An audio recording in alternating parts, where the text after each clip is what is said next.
Šiandien aš, Giedrė, sveikinuosi su Renata Latvėnienė ir svečiuojuosi pas ją Švęsk gyvenimą bendruomenėje, kurią ir įkūrei. Taip? Taip. Ką šiandien įdomaus papasakosi žiūrovams? Tai kai man uždavinėja klausimą, kas įdomus tavo gyvenime, tai aš dažnai sakau, neklauskit, nes galiu pasakot 3 dienas iš eilės. Iš tiesų, tai dėl to, kad mano darbas yra įdomus, aš sutinku nuolat naujų žmonių, vesdama mokymus, kiekvieną kartą sutinki žmogų ir jo istoriją. Bet jeigu mes čia kalbam apie mano veiklą, tai greičiausiai aš norėčiau kalbėti apie tai, kad žinojimas ne visada yra pakankamas gyvenimo kokybei, kad neužtenka kartais žinoti, kad reikėtų prieiti prie sprendimų ir prie veikimo. Kad pasiekti kažkokį pokytį. Nes žinojimas ne visada veda prie rezultatų. Knygą paskaičiu, žodžiu. Tikrai dabar taip labai populiaru, yra daug seminarų, daug tinklalaidžių, daug knygų, bet ką aš darau su šitą informaciją, tai man atrodo labai svarbu įprasminti. O tu kuri procesus žmonėms, ar ne, kurie renkasi brandą, atsakomybę, tokį nuoseklumą. Tai kokie čia yra procesai? Aš labai mėgstu tokius tęstinius mokymus, kaip ir terapijos, konsultacijos yra tokie tęstiniai procesai, nes niekas nesikeičia nuo vieno karto ir žmonės supranta vėlgi tos pačius dalykus, bet ne visada turi tos vidinės jėgos, vidinės galios pakeisti tai savo įpročius, tam reikia laiko.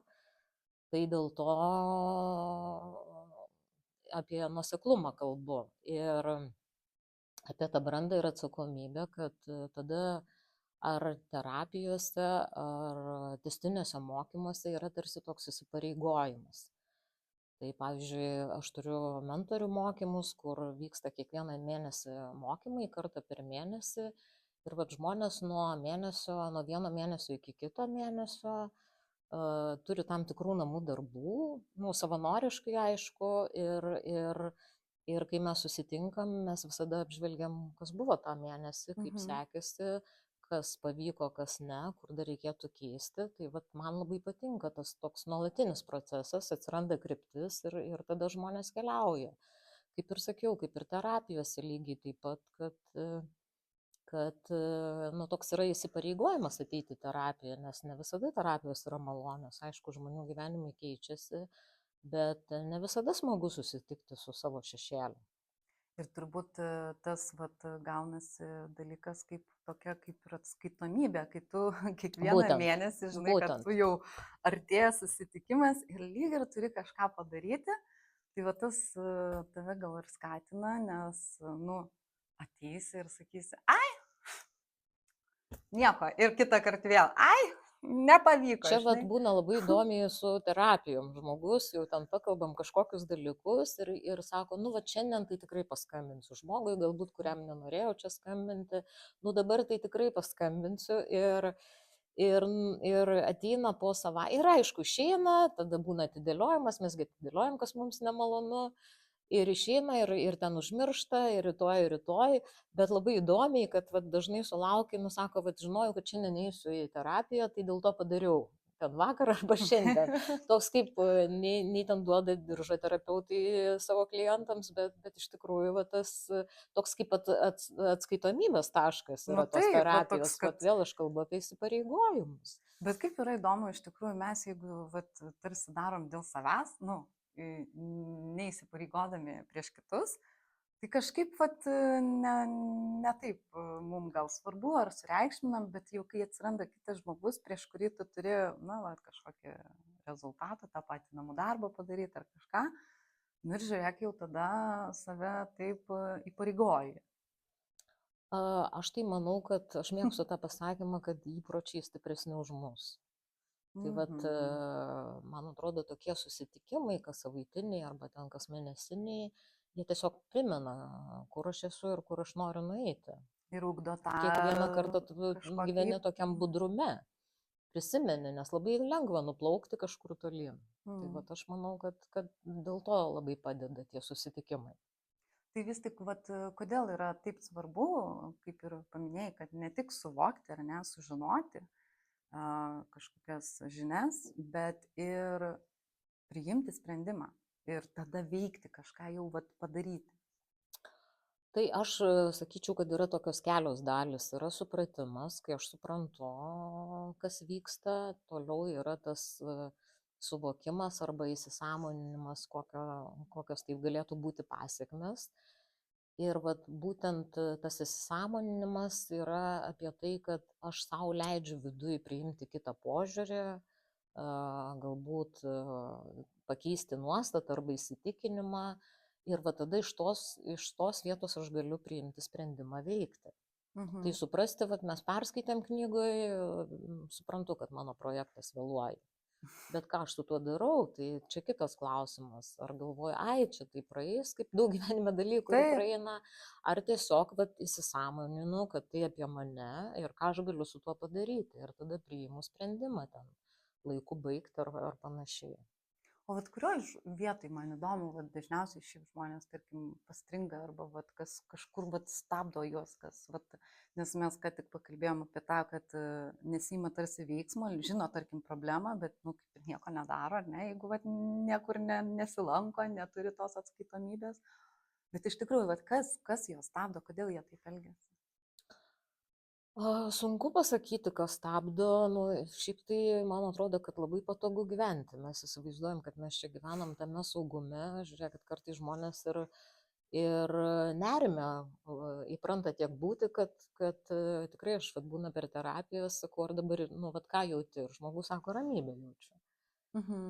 Ir taip akimirką pabūna ir pradeda ieškoti kažkaip tarsi nepatogu, nu, tarsi norėtų tą nerimą susigrąžinti, nes su tuo buvo įpratę žmonės būti. Tai aš manau, kad tas vat, patogumas, nu, toks sąlyginis čia patogumas, įpratimas būti tame ir dar gal man atrodo ta tikėjimo stoka. Bet mes labai dažnai matuojam gyvenimą iš šitos pozicijos, kokioje aš esu. Ir galbūt žmogui gali sakyti, bet žiūrėk, ar taip gali būti ir taip, ir žmogus ne visada tiki. Kad iš tikrųjų kažkoks bus pokytis. Jo, nes nu 10 metų taip buvo, tai kaip čia gali būti 11 metais, bet tada ir klausiu, ką tu darėjai tuos 10 metų. Tai toksai užmėgimas toj pozicijoje. Ir gal dar dažniausiai, kai mes pradedam jau priimti tuos sprendimus ir kažką keisti, labai dažnai tie veiksmai veda tokio link nelabai patogus būna. Būtent. Jeigu tau yra faina, tu taip gyveni 10 metų, tau viskas gerai, tu pripratęs, o čia tu turi išeiti iš tos savo saugios, patogios vietos ir nesuprasi, kas čia bus, ar ne? Taip, tai man atrodo, dėl to ir yra labai svarbus tas palaikymas. Ar terapijose, ar mokymuose. Iš tiesų, vėlgi, mes nelabai patys galim tikėti, galbūt 100 kartų prisižadėjom savo artimiesiam, kad keisimės, nu ir ką žmonės sako, nu jau 100 kartų čia sakei.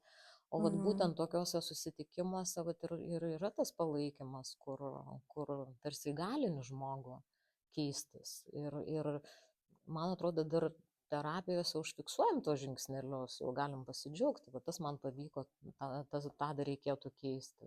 Mato tą pokytį, ne, jeigu tada... Taip. Ir kartais žmonės pradeda eiti į terapijas ir tikrai jų gyvenimai keičiasi, bet žmonės, kai aš keičiuosi, man pačiai labai sunku pastebėti. Dažniau būna kiti pastebi, ar ne, kad keitiesi. Tai būtent susitikimai padeda grįžti prie savęs ir pamatyti, kad niekas čia kitas nepadarė, tik taip pat žmogus. Tai vis tik tiem, kurie norėtų pradėti kažkokį pokytį, nuo ko jiem reikėtų iš tikrųjų pradėti? Aš tai manau, kad reikėtų pirmiausia nuo vidinės tiesos pradėti. Tai įvardinti sau, gal nustoti ten apgaudinėti, meluoti rytoj, poryt ir panašiai. Pasimatuoti realybę. Man tai šitas aš labai dažnai kartoju, kad aš pasimatuoju realybę. Ką čia reiškia? Tai reiškia, kad mes labai linkę fantazuoti, aš noriu ten tą pasiekti, tau, vat ką darau, kad pasiekčiau. Ir sąžiningai atsakyti į klausimą, kas mano gyvenime veikia ir kas neveikia. Kur aš noriu nueiti, ką aš noriu padaryti, ko aš noriu pasiekti. Ir tai nebūtinai kažkokie grandioziniai planai turi būti, gal aš noriu tiesiog ramybės. Ir va tada klausimas, o kiek laiko savo skiriu. Tai vat pasimatuoti realybę, ko man trūksta ir ko aš norėčiau. Nes labai dažnai žmonės tiesiog neįvardina, ko jie nori. Aš tikrai susitinku labai daug žmonių, kurie nežino, ko nori. Aš girdėjau, kad šiaip labai dažnai žmonės nežino, ko nori, o kam čia reikalas? Aš manau, kad vėl galbūt tas pats netikėjimas yra, kad netikiu, kad man taip gali pavykti, neįsivaizduoju, kad gali būti kitaip. Vat irgi čia tas dažnai. O yra tas tiesos, kad iš tikrųjų norėti reikia tarsi daugiau negu, vat lyg ir galėtum ar įsivaizduotum, nes tada tu save labiau išjudini iš vietos ir daugiau pasieki. Nu, ta prasme, kad tie norai turėtų būti tokie, negali sakyti grandioziniai, ar ne, bet, nu, nesusimažinti irgi. Tai aš taip galvočiau, kad norai gali būti dideli ir svajonės didelės, bet labai svarbu juos po žingsnelį sudėlioti. Planą turėti. Tai yra, kad nuo kažko pradėti. Ir vat aš jau nuo kažko pradėjau, aš pajaučiu, taip, aš galiu. Ir tada žengiu sekantį žingsnį, suskirstyti žingsneliais. Nu, toks labai paprastas, noriu milijoną, ar ne? Nu, tai gal pradėkime nuo kažko uždirbti, ar ne? Nu. Arba nusipirkti bilietą bent jau. tai va. Tai šitoj vietoj, kai aš jau pajaučiu, kad aš galiu, tai aš galiu ir sekantį, nuo tos vietos galiu sekantį žingsnį eiti. Žingsnis po žingsnį taip, ir va, žiūrėk, kažkaip ten jau gal atsidursi. Nes tas grandiozinis tai ir nuveda į tokį nieko nedarimą, nes šiandien aš to neturiu milijono. Ir per sunku atrodo. Ir laukiu, kol turėsiu, o vat ką padariau, kad galėčiau turėti, tai čia apie tai.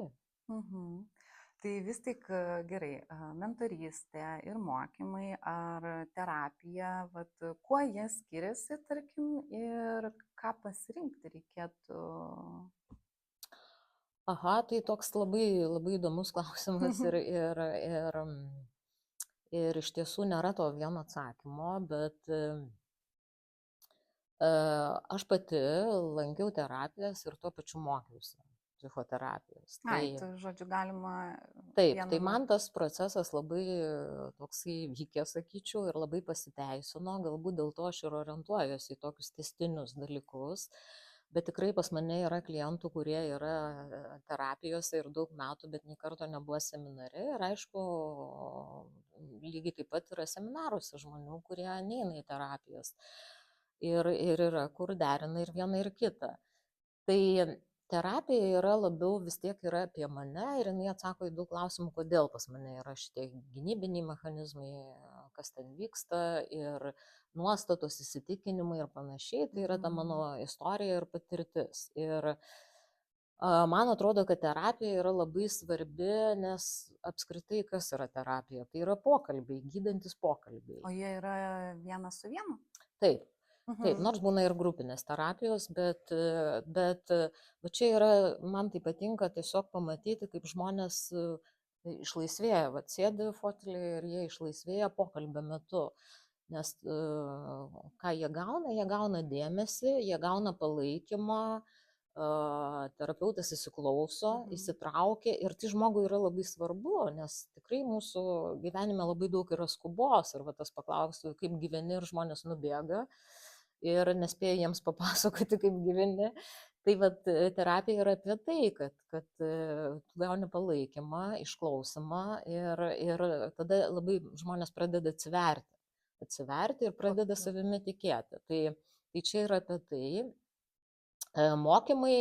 Mano mokymai yra, kaip ir sakiau, daugiau tęstiniai. Jie paprastai būna ten, jeigu nuotoliniai, tai iš 2, 3, 4 susitikimų arba, kaip sakau, mentorystės mokymai. Tai šitoj vietoje irgi labai svarbu, nes bendruomenėse mes augam. Ir vat mokymuose, tikrai mentorystės mokymuose, kur visus metus renkasi ta pati grupė, tai ten mes irgi turim tokių gilių procesų ir vėl tai yra kaip jau grupinės terapijos ir panašiai. Ir va čia vat vėl žmonės susiduria su kitais žmonėm ir tada jie supranta, kad, nu taip, čia mes visi tu turim problemų arba sprendžiamų klausimų ir aš nesu tada kažkoks tai išskirtinis ten ar išskirtinė. Tai va tas lygiavertiškumo santykis, jisai yra labai svarbus ir tą gali tik patirti bendruomenėje, aš taip įsivaizduoju bendraminčių rate, nes nu, bendraminčiai mūsų augina, kaip ten sako, nori būti turtingas, eik ten, kur renkasi turtingi. Ir iš tikrųjų tai keičiasi mūsų mąstymas, kitų žmonių pavyzdžiai įkvėpia ir atsiverimai įkvėpia. Ir turbūt pamato, kad tų situacijų yra, nu, ir pas kitus taip pat. Tai būtent ir vat, kai yra čia mano tie mentorystės mokymai, tai kaip ir sakiau, mes pasidalinam tom situacijom, kurios buvo per tą mėnesį ir dažnai žmonės sako, čia aš galvoju apie mane jau, čia viską pasakė, ką aš norėjau pasakyti, nes nu, susišaukė tos pačios problemos. O kokiu klausimu dažniausiai žmonės iš tikrųjų ateina, kreipiasi ir vat, su kokiom problemom? Labai įdomiai, tai klausimai tarsi skirtingi, santykiai, darbas, karjera, pasitikėjimas, nepasitikėjimas, nemiga, stresas, bet vis tiek tai matyt susiveda į tą vieną dalyką, tai yra į savęs pažinimą, į savęs keitimą, kodėl taip vyksta ir kas su manim darosi. Ir aš galvoju, kad bet mes liktai pradedam spręsti vieną klausimą ir pasikeičia visos gyvenimo sritis. Nesakai taip gal žmogui, kad ateis į terapiją ir tau tikrai gyvenimas pasikeis, bet jis iš tikrųjų visose sritise keičiasi. Jeigu aš nepasitikiu savim, tai aš ir namuose savim nepasitikiu ir darbe nepasitikiu savim, ar ne, ir ten išoriniam pasauliu nepasitikiu savim. Ir tik tai gali skirtingais aspektais pasireikšti. Galiu aš ten darbe tylėti, susitraukti, nuleisti galvą, o namuose gali tai išeiti kaip tik per kontrolę, per aiškinimus ir panašiai. Ir tada kažkaip žmonės pradeda pasitikėti savim ir tada tas keičiasi ir kitose sritise, ir darbe, ir ribų klausimas ir panašiai. Ir dar toks yra labai svarbus dalykas, pavyzdžiui, poros ateina, kurios jau daug metų ten bandė aiškintis namuose tuos santykius ir panašiai. Ir čia būna labai dažnas atvejis, man patinka taip, kad sako, aš nežinau, kas čia vyko, taip paprastai pakalbėjom visi trys, pora ir aš. Ir bet ką jie pastebi, kad jie namuose pradeda susikalbėti. Tai terapijose yra, kur žmonės išmoksta klausyti ir išmoksta kalbėti, neaiškintis, bet tiesiog išgirsta vienas kitą. Norėjau pasakyti, išgirsta, girdėti pradeda, ar ne? Taip, ir nebereikia aiškintis, kas daugiau, nebereikia konkuruoti, nes tikslas vis tiek yra gyventi santykyje gražiame. O pavyzdžiui, jeigu ateina žmogus, kaip minėjai, nepasitikė ar ne savim, turi tokią problemą, kaip ją spręsti? Tikrai nėra kažkokio vieno recepto, tikrai priklauso nuo ko ir kur ir kame. Tai kažkokio recepto nėra, bet man apskritai labai patinka coachingas. Ir aš mėgstu uždavinėti klausimus. Ir tada mes pažiūrim iš visokių aspektų, iš visokių perspektyvų į tą situaciją. Ir kas dar būna labai dažnai, kad žmonės įsivaizduoja, kad kažkas kitas ten galvoja, scenarijų labai daug kuria savo galvoj ir tokių neišsipildančių scenarijų. Tai tiesiog užduodi klausimą, ar čia yra tavo mintis, ar čia yra tikrai taip. Tai labai sunku pasakyti, kas būna. Bet ar jūs, pavyzdžiui, kažkaip ten kapstot, ieškot priežasties, tos iš tikrųjų kiekvieno žmogaus, ar ne, iš kur tais... Visai būna iš tikrųjų, visai būna, kartais žmogus labai sunkiai leidžiasi į tą savo praeitį, savo vaikystę, O kartais būna, kad, kaip aš sakau, labai daug filosofijų, tai teorijos žino, ten atėjo iš mamos, iš tėčio, dėl to dėl to aš taip elgiuosi. Bet tada žmogui sakai, žiūrėk, tai tau jau 40 metų, tai kiek čia gali tą mamą ir tėtį kaltinti, ar ne? Tai o ką pats darai iš tiesų ir jeigu tu jau taip suvoki, tai gal tada nebedaryk taip, kaip išmokai. Tai nu, visokių situacijų yra ir kartais paliečiam, o kartais užtenka tokio vieno sakinio, vieno klausimo ir žmogus suvokia, kad tikrai galiu pasirinkti. Bet ar lengva būna, nu, vat, kad ir tose grupinėse galbūt prie kitų atsiverti ir pasakoti kažkokius, na, vis tiek, manau, jeigu mes norim kažkokio rezultato, mes turim būti nuoširdus, atviri ir ar nėra taip, kad žmonės, na, vis tik kažkaip neišdrįsta pasakyti savo vatų, jie sėdi, galbūt supranta, bet čia kažkur užstringa ir viskas. Tai aš pasakysiu taip, kad mano pokyčiai prasidėjo, kai aš savo įvardinu, kad man yra blogai ir aš noriu keisti gyvenimą, kad man sunku, liūdna gyventi ir dėl to ir sakau, ta vidinė tiesa, jinai man gyvenime labai padėjo, nors aplink pasaulį man ten sakė, oi, kokia tu čia stipri, tu tokius dalykus darai, tu čia viską tiek gali. Ir atrodo išoriniam pasauliu tikrai čia viskas su tavim gerai, bet tu grįžti namo ir tau liūdna yra, ir tau sunku. Ir va tada aš garsiai pradėjau sakyti, kad nėra čia taip su manim viskas gerai, man yra sunku ir va aš noriu keisti gyvenimą. Ir tiesiog gyvenimas davė galimybę, man tiesiog nukrito galimybė pradėti mokytis ir į terapijas eiti. Tai va, tai tas dalykas tikrai atvirumas, dėl to ir sakau, vidinė tiesa savo pasakyti, įvardinti, o tada jau kažkam, nežinau, draugiai, ten artimam žmogui ar dar kažkam, kur nepradėtų irgi tenai terapinti, bet iškart pamokslauti jo, sakyti, ką nes reikia mes labai daryti, greitai kitų problemas taip, mokam taip. išspręsti, bet kaip aš sakau, kiekvienas turi savo darbą daryti. Ir kitas klausimas, man tai labai, aš taip žmonėm dažnai uždavinėju, kad tai žiūrėk, tu kiek gyveni su tuo? 10 metų. Bet ar turi savo gyvenime dar 10 metų laukti? Ir tas įvardinimas, būtent realybės pasimatavimas, jisai iš tiesų, man atrodo, padeda išjudėti. Tiesiog aiškiai įvardinti, o ką tau tai davė, kokia perspektyva, aš labai mėgstu užduoti klausimą, o kaip tu gyventum po 5 metų, jeigu nieko nekeistų. Ir tada žmonės kažkaip pradeda norėti keisti.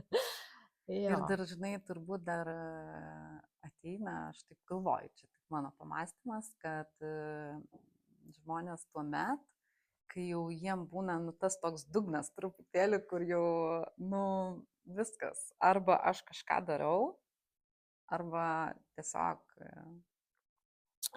Tai į terapijas nieks neteina iš gero gyvenimo. Bet iš tiesų dar ką susitinki, kad žmonės labai ilgai laukia. Aš tikrai aš ten vedžiau mokymus ir maždaug prieina, sako, duokit kontaktus, aš ateisiu.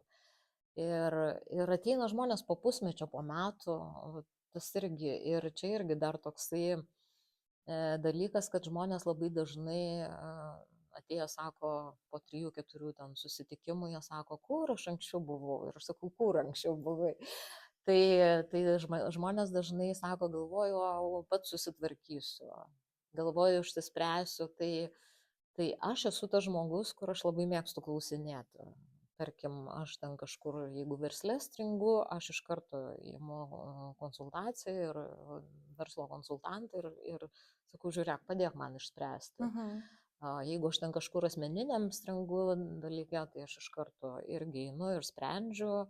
Jeigu ten darbe, terapijose, tai žinoma, tam yra supervizijos. Tai aš galvoju, kad mes taip labai sukamės tarp tų savo pačių minčių ir užduodam savo klausimą ir gaunam tą patį atsakymą. Tai kitas požiūris toksai, nebūtinai aš turiu eiti ir klausyti, bet jisai man tą mąstymą skatina iš visų kampų pasižiūrėti. Nu ir patirtis, man atrodo, ypatingai, vat, jeigu grįžtant apie tos grupinius susitikimus, tai labai dažnai kas yra bendruomenė, kad tikrai bendrom jėgom Taip, išspręsti galima taip, praktiškai bet kokią iš problemą, tikrųjų taip. nes jeigu ne vienas, tai kitas bus su tuo susidūrę ir Taip, galimai pasidalins tiesiog savo patirtim, kuri ir yra, nu, turbūt vertingiausias dalykas, nes tikrai kad taip. kitas nedarytų tų pačių klaidų ir neįtų ilgo kelio, žiūrėk, jisai bam ir iš karto padarys taip, kaip reikia. Taip, tai vat, labai geras žodis buvo pasidalinti, Mhm. nes vat, vėl grįžtant, jeigu terapija ar mokymai, tai mokymuose labai dažnai, nu, man patinka, kai savivertės mokymus vedu, tai žmonės toj pradeda, čia apie mano mamą, čia apie tėtį, čia apie draugę, čia apie Bet draugę, ne apie mane, bet ne? ne apie mane. Ir tada ten pradeda patarinėti, dalintis ir va, terapijos būtent sugražina prie savęs, o kas su manim tai yra. Tai va, tas vienas su kitu mokymai ir terapijos daro ir vat, labai svarbu iš tiesų nepatarinėti, o pasidalinti, jeigu klausia, man taip atrodo. Aš jau šiaip nebedalinu patarimų. Ne. Ne, nes man atrodo, nu, kai tu patarinėjai, tu prisimi tam tikrą atsakomybę už tą žmogų ir paskui tu tampi atsakingas. O jeigu nesuveiks, ne tik, kad nesuveiks, bet gal aš kažkaip kitaip įsivaizdavau, kad taip galima daryti ir mano ta patirtis galbūt sako, eik, o žmogus, jeigu nedrįsta ir pusiau nueina pusę žingsnio, tai va taip čia atlikai, ką aš patariau ar ne, tai ką man šitą atsakomybę. Taip. Švęsk gyvenimą. Mhm. Kas čia slypi po šitais žodžiais ir vat, būtent tau galbūt, ką tai reiškia? Nu, vat man ir reiškia tas švęsk gyvenimą toksai priimtas sprendimas. Tai iš tiesų buvo laikas, kai aš ten, žodžiu, po pirmų gal meditacijų toks man buvo, kad toks geras jausmas ir toks norėjosi, kad visi tuo apsikrėstų gerumu ir būtų, bet iš tikrųjų mano gyvenime buvo tokių nelengvų situacijų, kur aš neturėjau gal ribų, nejaučiau, kur tikrai man reikėjo išgyventi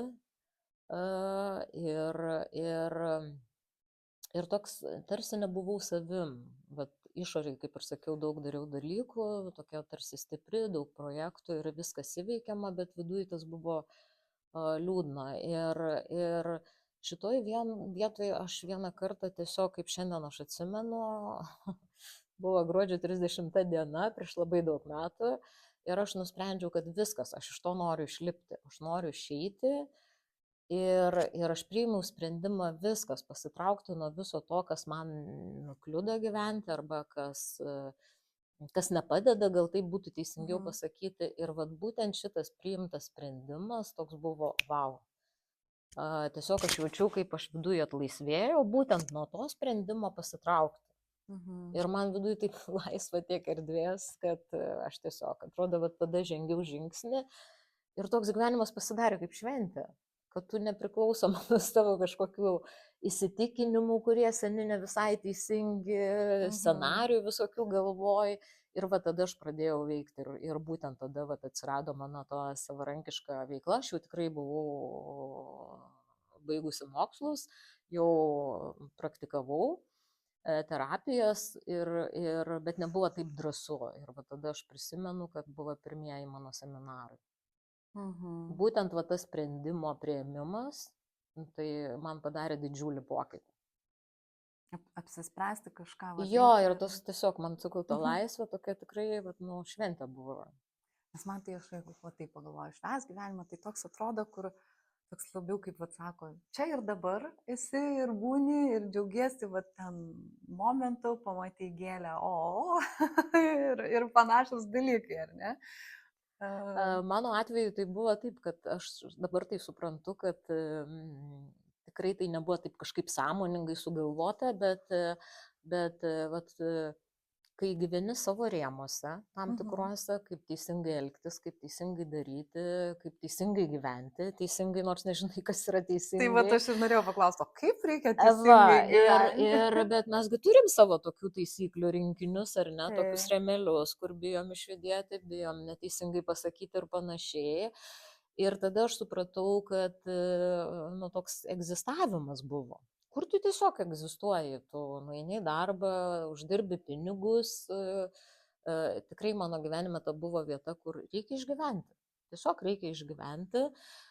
Ir pasirodo, kad tu gali gyventi. Ir vat gyvenimo šventė yra ne apie tai, kad viskas tik gražu, bet gyvenimas yra visoks. Ir va čia žmonės labai dažnai klaidingai galvoja, dabar labai populiaru nesipykti, pozityviai galvoti, būti geram. Tolerantiškam. Jo, ir va čia vadinasi, be to kritinio požiūrio iš tikrųjų, nu, mes vis tiek turim turėti tą kritinį požiūrį ir negali būti viskas gerai, arba nėra taip, kad mes nesupykstam.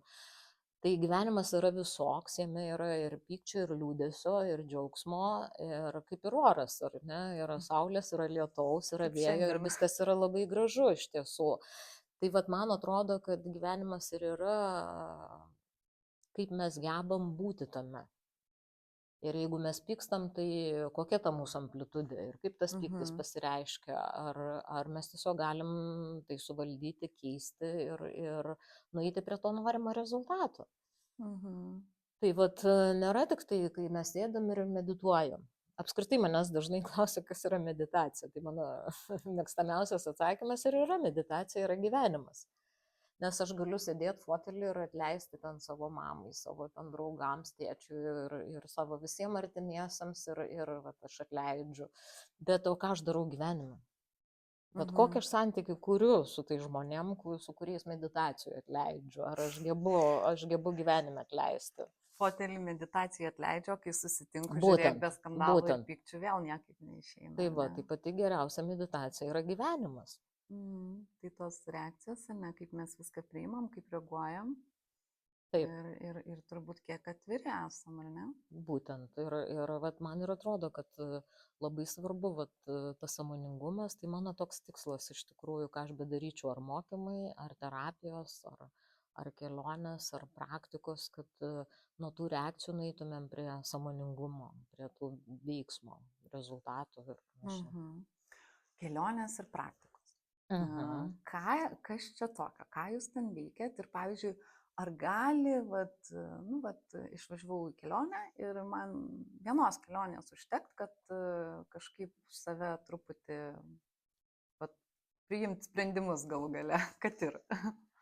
Štai manau, kad kelionės gali būti ir praktikos tokios vienkartinės, tai gali būti kaip impulsas. Tai yra, kai mes išvykstam, irgi vėl tos mano kelionės yra, aš tikrai jų nedarau daug, kokias 3 per metus su žmonėmis, ir jos nėra įprastos. Nuėjom, pamatėm ir panašiai, jos iš tikrųjų vėl yra apie bendrystę, kas dar kelionėse man labai patinka, kad amžius yra visoks ir ten, tarkim, 20 žmonės, ar ten 25 važiuoja ir 60. Ir tada, kas vat irgi dar pastebėjimas yra, kad dažnai būna tas santykis vaikų ir tėvų sudėtingas, ar ne, ir liktai su savo vaikais sunku kalbėti, vat kelionėje atsiranda tokio gal priėmimo, globėjiškumo, arba tų jaunuolių požiūris vat į tuos vyresnius, jisai tiesiog išsilygina. Tai va, tai man atrodo, kad kelionės yra vėlgi toksai sustoti, pamatyti, kaip aš jaučiuosi su žmonėm, kaip aš jaučiuosi vienas ar viena, kaip aš jaučiuosi svetimoje šalyje ir galiu pastebėti, kas man sekasi, kas man nesiseka. Ir va tada prasivežti tą patirtį. O va jau tada klausimas, ką aš su tavo patirtim darau, kai grįžtu į gyvenimą.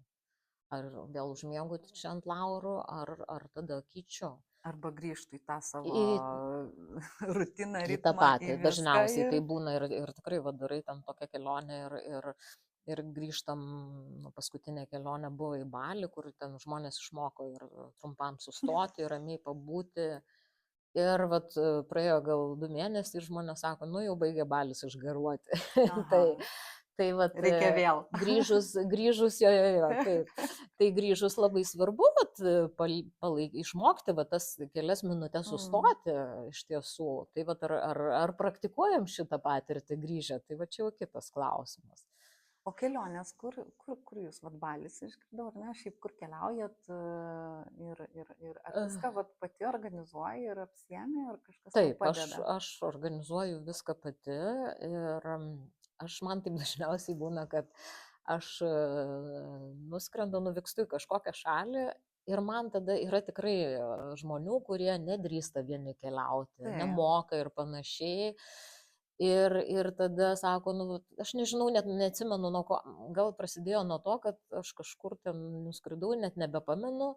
Ir toks man tas geras jausmas būna ir aš galvoju, kaip noriu, kad žmonės pamatytų tai, kas yra gerai. Man atrodo, nuo to prasidėjo. Vėlgi dalintis norėjau. Jo, ir pernai aš buvau Balyje pirmą kartą ir man toksai buvo jausmas, kad aš tikrai atvažiuosiu dar kartą su žmonėm, nes vėlgi, kai seminarus vedu, turiu tokį nuostabų seminarą Tikslai ir norai, kur žmonės ten norų sugalvoja, tikslus nesugalvoja, bet tiesiog iškrenta jie ir dažnai girdėjosi tas žodis Balis, ar ne, arba tie paveikslėliai.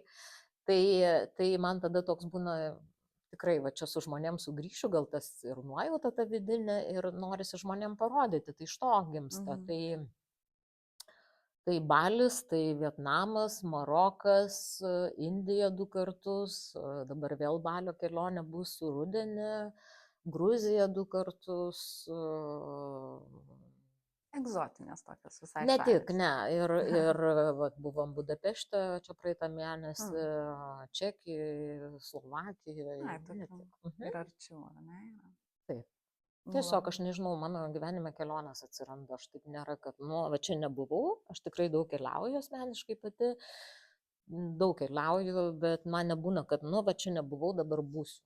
Tai kartais aš sugrįžtu į tą pačią šalį pati asmeniškai ne vieną kartą ir vis tiek kažką randu. O praktikos apie ką jos yra? Tai praktikos gal yra apie tai, kad pirmiausia, tai aš turiu grupę meditacijų, kur aš įrašinėju meditacijas ir irgi yra praktika, kur kiekvienas žmogus rytą arba ten vakare, vieniems meditacijos padeda užmigti, o kitiems padaryti pertraukėlę, tai iš tikrųjų vėl ar ten dienos metu iki 10 minučių būna meditacijos ir jie gali klausyti. Tai šitos praktikos, bet mano apskritai mokymai yra patyriminiai. Aš, kaip ir minėjau, aš mėgstu labai coachingą, tai dėl to aš labai daug užduodu klausimų, į kuriuos žmonės atsako savo ir tada išneša labai daug įžvalgų. Arba turiu ten, kadangi mokiausi kūno terapiją, tai praktikų, kurios yra susijęs su kūnu ir apskritai mano mokymai turi įdomią pradžią. Mano daug mokymų prasideda nuo šokio. O, man jau patinka, aš labai mėgstu iš tikrųjų šokti. Va, ir labai įdomiai, žmonės mėgsta šokti, bet tiesiog jeigu ateina žmonės, galima pamatyti, kuris yra pirmą kartą mokymuose šitokiuose ir kuris yra trečią kartą. Tai pirmą kartą visi nedrąsiai, jo, ir šokis yra būtent, jie prasidėjo, kai aš pradėjau mokytis kūno terapiją, mūsų visi mokymai prasidėdavo kiekvieną dieną nuo šokio ir aš tada pradėjau suprasti, ką reiškia, kai tu atsipalaiduoji.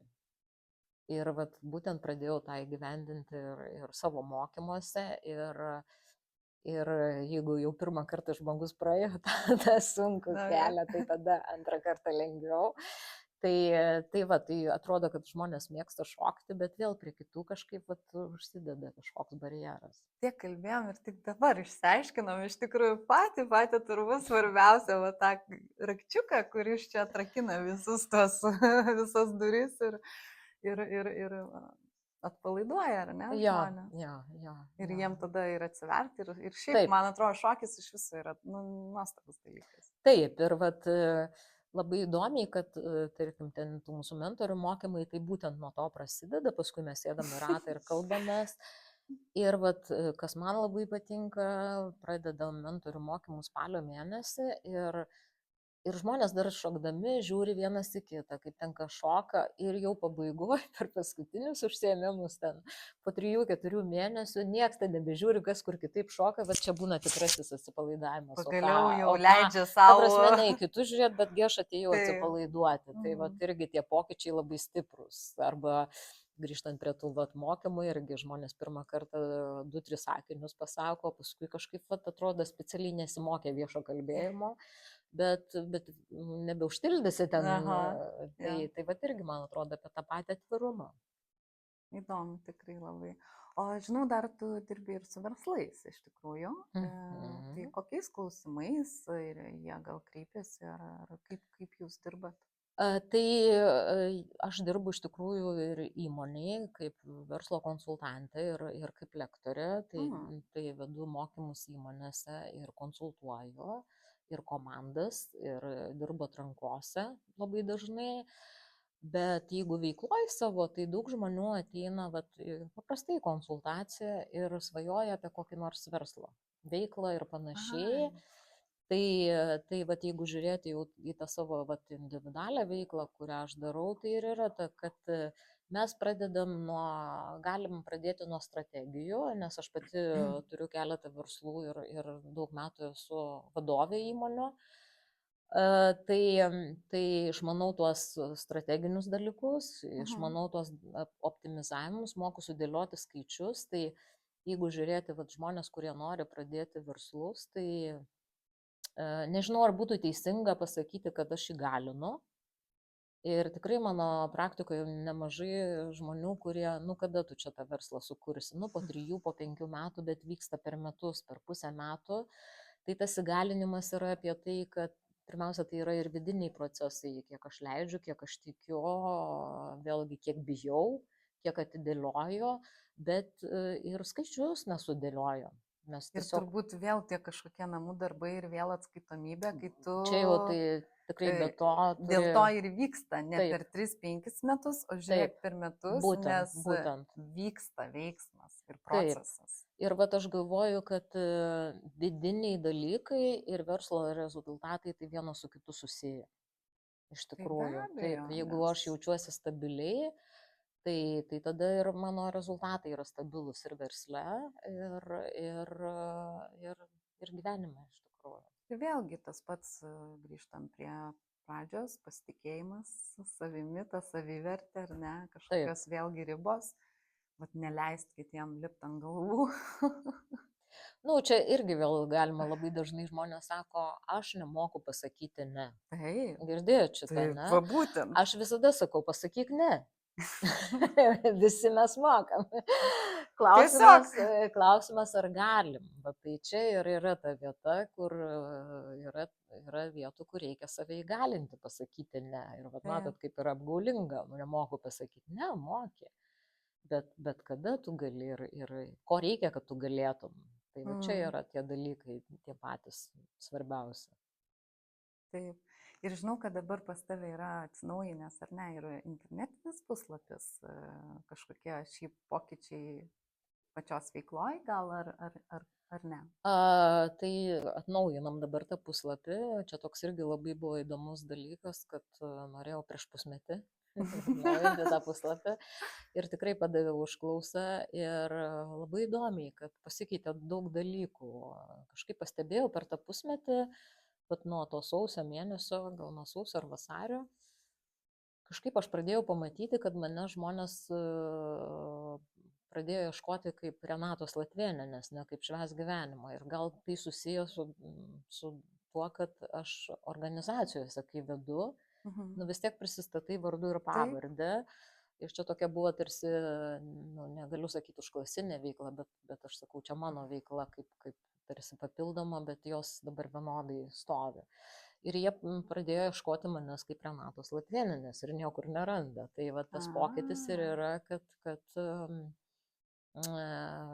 iš Švęsk gyvenimą išlindai pati. Jo, gali būti taip. Ir parodėjai savo... Jo. O čia labai geras iš tikrųjų sprendimas, nes tikrai nekartą esu girdėjusi kaip patarimą, kad vykdant kažką savo veiklą viską, žmonės renkasi žmonės pirmoji vietoj Taip, ir reikia rodyti save, kalbėti, va ką mes ir dabar irgi darom, ar ne? taip. Iš tikrųjų, nes energiją pamato ir va taip pasirenka. O ne pavadinimą ten, tarkim, ar ne, arba. Ir Taip. kai rekomenduoja, tai irgi rekomenduoja žmogų. Tai vat būtent aš ir galvoju, kad mano tas, kaip ir pasakau, tai švęs gyvenimą, tai atsirado iš to vat sprendimo, iš tos laisvės vidinės, bet matyt, aš išaugau iš to ir vat jeigu anksčiau, tai sakydavau, ne, interviu čia jokių ne, tikrai esu gavus pakvietimų iš ten televizijų ir žurnalų ir sakiau ne. Bet kas mano gyvenime labai pakeitė požiūrį, nu, vat irgi vėl susitikimai. Aš kažkada paauglystėje fotografavau, jaunystėje, paskui atsirado tie paprasti fotoaparatai, kur nieko daryti nebereikia. Taip.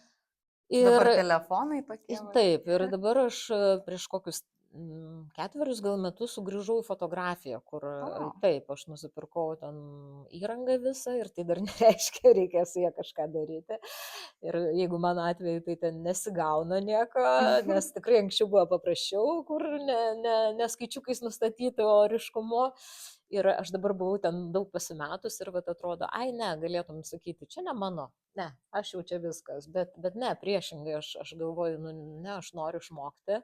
Tai vat būtent aš nuėjau mokytis fotografijos ir va ten išgirdau, kad matomas žodis, matomas. Ir vat, nu, man pasikeitė labai požiūris, kad iš tiesų mes tikrai norim, manau, kad visi mes, ar neteisinga gal sakyti visi, bet dauguma žmonių ir norim būti matomi ir bijom. O taip, aš pati, kai išlindau iš po kameros, aš Taip. atsistojau priešais ją, tai įvyko dideli pokyčiai ir iš Būtent. tikrųjų yra va tas ir išsilaisvinimas ir atrodo kalbėti netgi vat, lengviau prasideda, nes pradžiai baisu, dreba balsas ir tas pasitikėjimas ir savivertė turbūt irgi, man atrodo, iš karto. Aš manau, kad taip ir va šitoj vietoj tai aš mėgstu, turiu tokį pasakymą, viskas padaroma darimo būdu. Tai prisiminiau, kad pirmą seminarą mano balsas irgi drebėjo. Pirmoji konferencijoje aš pasislėpus po kompiuterio ekraną ten skaičiau pranešimą, bet ir va šitoj vietoje atsirado, labai skamba taip kažkaip gal išdidžiai, kad aš neklystu niekada, tai aš mėgstu irgi tokį pasakymą, kad aš niekada neklystu arba nedarau klaidų, tai ne, aš išsinešu patirtį, ką daryti kitą kartą kitaip.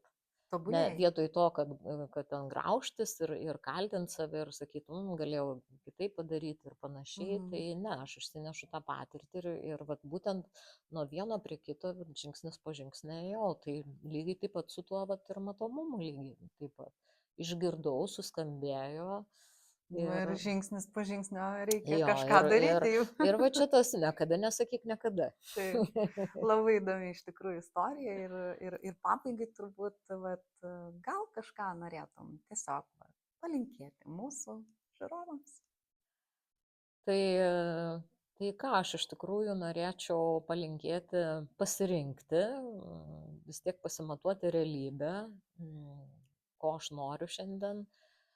Arba dažnai žmonės, ko nenoriu, žino, tai tada paversti tai, ko noriu, kaip pavyzdys, nenoriu nerimo, tai gal tada įvardinti, kad aš noriu daugiau ramybės, ar ne, ir nuo žinojimo pereiti prie veikimo, man atrodo, pats geriausias dalykas yra ir tada kelias kažkur nuves.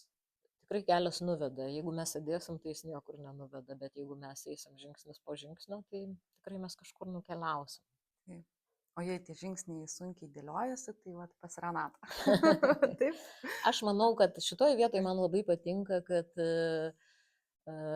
aš kažkada išgirdau pasakymą, kad kiekvienas mokytojas turi savo mokytoją. Ir man tas labai patiko. Ir vienas dalykas, kad aš kažkaip, nežinau, gal per drąsu sakyti, bet aš nejaučiu konkurencijos, kam reikia Renatos eina pas Renatą, kam reikia Petro eina pas Petrą, tai šitoje vietoje ir iš tikrųjų, kas, vat, kaip ir jau dalinausi savo istoriją, tai kai aš garsiai pasakiau, kad man reikia pagalbos, tai jinai ir atsiranda. Tai vat, gal ir palinkėjimas iš tiesų nelaukti, kol kažkas susitvarkys, bet bet ieškoti tos pagalbos.